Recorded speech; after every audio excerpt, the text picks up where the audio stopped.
I think he's going to turn it into a digital payment system with digital currencies. He's got a background in that.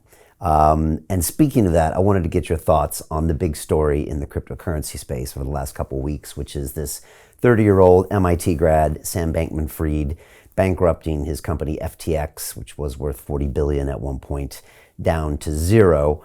And this strange response where he's being almost promoted by the New York Times and the Wall Street Journal, and people maybe even in government, and yet at the same time seems to have single-handedly destroyed the reputation of crypto. Crypto itself didn't fail, but obviously the manipulation of those assets did fail. What do you see happening here? Well, the reason I've never had anything to do with crypto is because I could see that the plan was, in this Great Reset, that became known as the Great Reset, to introduce a digital currency controlled by the system so that they can, like I said earlier, they can just take what they want. If you're fined, you can't challenge it, it's just taken from your bank account like they do in China. That's the whole point. And therefore, if crypto was genuine, they were going to destroy it because it would get in their way. And what you look at, the red flags, are what the regulatory agencies are doing in response to a situation. And if they jump on someone, then they want to destroy them. But if they don't, then that someone is doing something they want to happen. And so you've got this guy, what's his name, Gary Gensler? Yeah, the SEC the chairman. head of the Securities Commission in America. Who also ran Hillary Clinton's campaign. Yeah, and so he's been on very friendly terms with Bankman-Fried. And then you've got the New York Times, which is co-owned to its fingertips, DNA, always has been, that's eulogizing a guy that's just cost enormous amounts of people enormous amounts of money. Then you look at the fact that money that was given to Ukraine through this guy comes back to the Democratic Party in America, and funded many people in the midterm elections. And it makes no sense that someone who's done all that and been such a disaster is not being jumped upon by the system. But of course, one of the phrase I came up with back in the 90s, problem, reaction, solution. Create the problem, get the public to say, do something about the problem which you've created, and then openly offer the solutions to the problem you have created, which is to advance your agenda in whatever area that the problem relates to.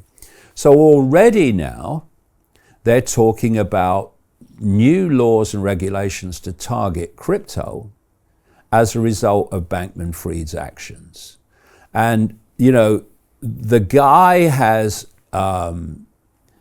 cult puppet written all over him, stamped on his forehead. Whether he knows that is another thing. But he's done what they wanted to happen to let them justify what they want to do. And, you know, the idea is that this digital currency will have no rival whatsoever. There'll be one world digital currency. Like I say, I said this in a book in 1992, 93, Robots Rebellion. And there will be no other rival to it, no other possibility. So every single transaction that you make will be registered and known in real time by the system. And again, totalitarian tiptoe. You start with cash, then you move to credit cards. Oh, it's more easier to do, and it's simpler to do, and it's more convenient. And okay, you have credit cards, all right, but cash has got to remain.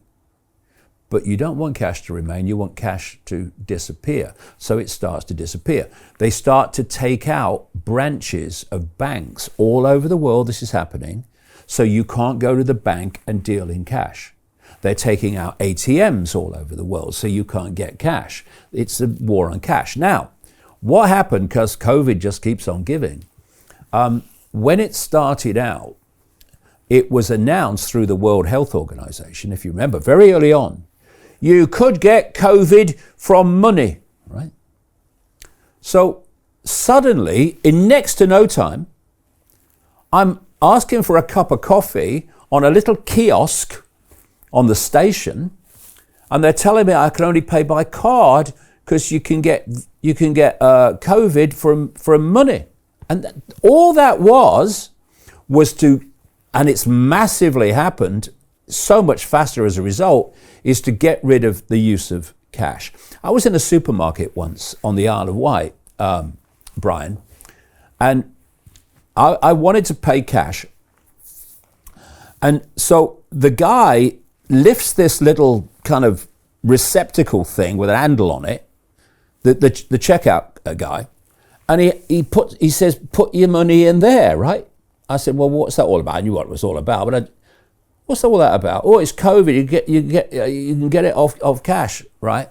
And there were some members of staff there behind him, and I said, so you can get COVID off money, right? Oh yeah, like paper money, yeah. So why are you selling newspapers, right? Silence.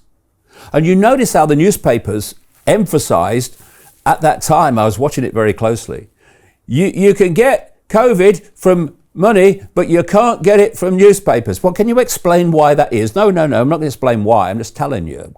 Because we want to get rid of cash, because our masters want to get rid of cash, but we don't want you to stop buying a newspaper, right?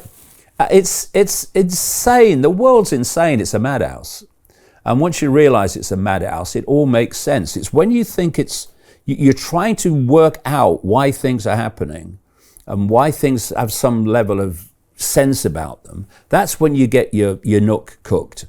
When you realize it's a madhouse run by lunatics and psychopaths, then everything falls into place and you can see what's going on. Hey, it's Brian Rose, founder of the DeFi Academy. I've told you my 4-week crypto bootcamp is amazing, but don't take my word for it. This is what my students are saying. The DeFi Academy was an amazing experience for me. It took me totally out of my comfort zone. In this course, I was challenged, I was held accountable, and pushed to do things that honestly weren't always easy. It's been phenomenal, and I can't believe we're already up on our 4 weeks. It has flown by. Going through this DeFi accelerator by far was one of the best courses I've taken. You do this course, you really get into the nitty-gritty of the activities that will make you comfortable with decentralized finance. Thank you so much to Brian and everyone at London Real and the DeFi Academy for even putting together an amazing course like this. Anybody else that wants to do it, please sign up. It is well worth the money.